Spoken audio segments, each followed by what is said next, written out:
I do not put our victory in the World War in the proud list of democratic achievements. Though fought under the leadership of the greatest Democrat since Jefferson, and although without the support of his party in every crisis, it could not have been brought to its successful and triumphant conclusion, it was the people's war in a peculiar sense.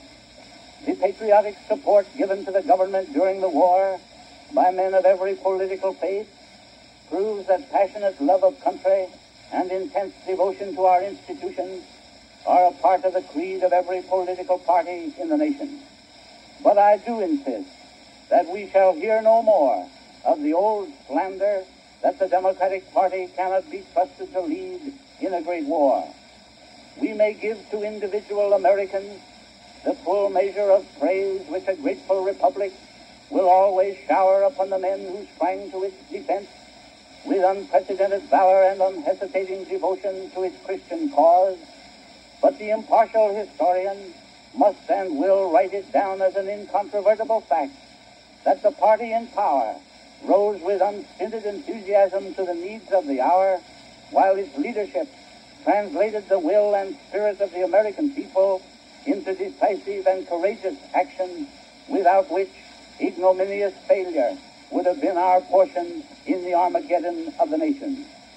It has never been any reflection upon the courage or the patriotism of the millions of Northern Democrats who followed his leadership, for history to accord to Abraham Lincoln and the party which he led the full measure of credit which was their due for saving the Union in the dark days of the Civil War.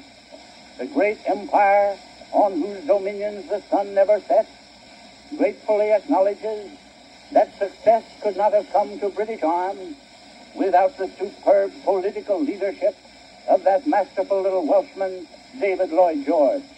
While France, rescued from the very jaws of death by the courage of her son, whose blood has colored all the rivers that wash her sunny slopes, does honor to the skill of her generals, the courage of her men, and the sacrifice of her women by acknowledging the chief debt to be due the old tiger of France, Clemenceau. Must we forever sit silent under partisan charges of waste, extravagance, or mistake, many of them the necessary accompaniments of war, without any credit for the great and overwhelming results which we achieved? Let history begin to tell the truth now, and it will say that the common courage of our men and women, the combined efforts of capital and labor, the joint supports of city and farm, all were welded into an irresistible force by a leadership never surpassed in the history of parliamentary government. And that was the leadership which the Democratic Party gave to the world when it joined its practical achievements with its high ideals behind Woodrow Wilson. The hard-won victory of American arms will prove but a hollow and unavailing triumph if we do not make certain that out of it shall come a greater liberty, a better America, and a surer peace. These three, and the greatest of these, is peace. For peace means liberty for everyone. Peace means America forevermore. And peace means the bright noontide of that glorious day which was ushered in by the Master when he blessed a weary world.